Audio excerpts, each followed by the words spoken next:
Hey, Josh Tigg, Running T Farms. Evening cattle move. I just came and moved the cattle. They're up there grazing, if you can see them. I just wanted to get a little shot here behind the cows. So this is where we grazed. Let's see, it's probably been close to a week ago now. So we have set a back fence there at our water.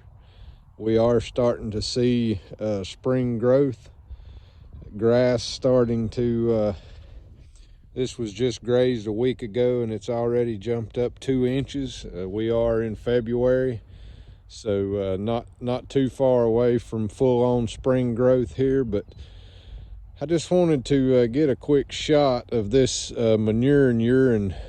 Well, obviously you can't see the urine distribution at this point, but whenever you can see that there's this much manure on the ground, you know that there's also a good amount of urine that's been put on the ground as well. So we like to graze like this. If you'll look as I'm walking here, you know, it just looks like you've been through here with a manure spreader, spreading manure. I can't go more than a foot or two in any direction that we don't have a pile of cow manure. So that's one of the ways that we gotten away from all fertilizer inputs. We don't use any fertilizer inputs other than our grazing management. And obviously if we feed a little hay, we add fertility there. But we didn't add fertility here. This was fertility that was there. We've just run it through the cow and made it in a very available form for the grass here, feeding the soil life, feeding the soil. I don't know that I've ever seen it. Every year it just gets better and better. The higher stock densities that we can graze at for short period duration, you know, so we graze this at a high stock density. We like to harvest as much of the grass as we can. But the key to this is we're not going to come back and graze this till it's fully recovered. So all this manure that you're seeing, this litter that they've trampled down on the ground, the soil biology is just going to go to town on that, especially in these next coming weeks here as we start to warm up a little bit. We've gotten some good rainfall. I expect to just see this grass explode. But with that being said, like I said, we won't be back to it for a while. We're going to start grazing some annual ryegrass here in a couple of weeks. And it'll be a good while till we get back to this perennial fescue here. So this is a rented farm, and it was had been continuously grazed for a long time.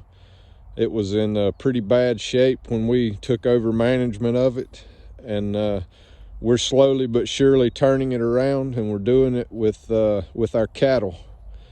And everybody can do this. So it's just fantastic. It's amazing to me what you can do with a herd of cows grazing at high stock density for short duration. So the key to that is not grazing the plant, not regrazing the grass plant before it's ready to be grazed, after it's had time to recover from the last grazing, get some good growth up, get the root reserves restocked, and then we will come in here and graze it again in the same manner, and we're going to cycle those nutrients through the cow and make it in a very usable form for the grass.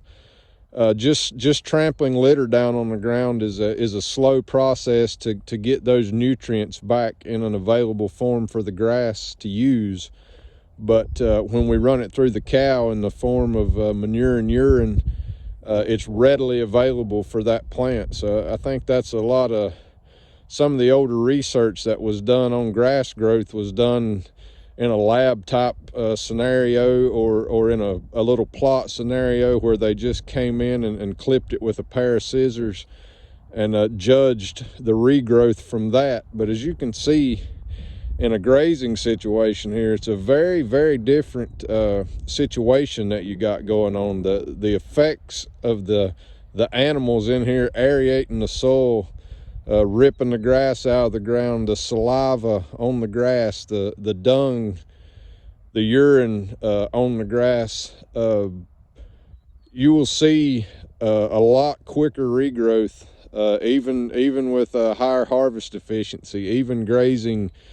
You know, a lot of people are advocate the take half, leave half method of grazing, and I guess there's nothing wrong with that. It's better than a lot of ways, but we've seen the best results, the most improvement in our forage and the most improvement in our soil when we graze at high stock density with a high harvest efficiency and long recovery periods. So the key to it is long recovery periods, but high harvest efficiency in one grazing pass allows you to have that long recovery period. So that's key. Grass greening up here in February. This is perennial grass. This is about as early as I've seen it green up, and I think a lot of that is just a testament to the way we've been grazing it for the last couple of years. And the improvement in the soil, the biological life in the soil, and our nutrient cycling. So as always, you can check us out online at runningtbeef.com, or you can like us on Facebook at runningtbeef. If you're watching us on YouTube, make sure and hit that subscribe button on the way out. And we hope everybody has a fantastic day. We'll be going to the North Carolina Cattlemen's Conference tomorrow in Hickory. So any of you local North Carolinians that's out there that might be at the cattle conference, we might catch up with you at the Cattlemen's Conference. So hope everybody has a fantastic evening.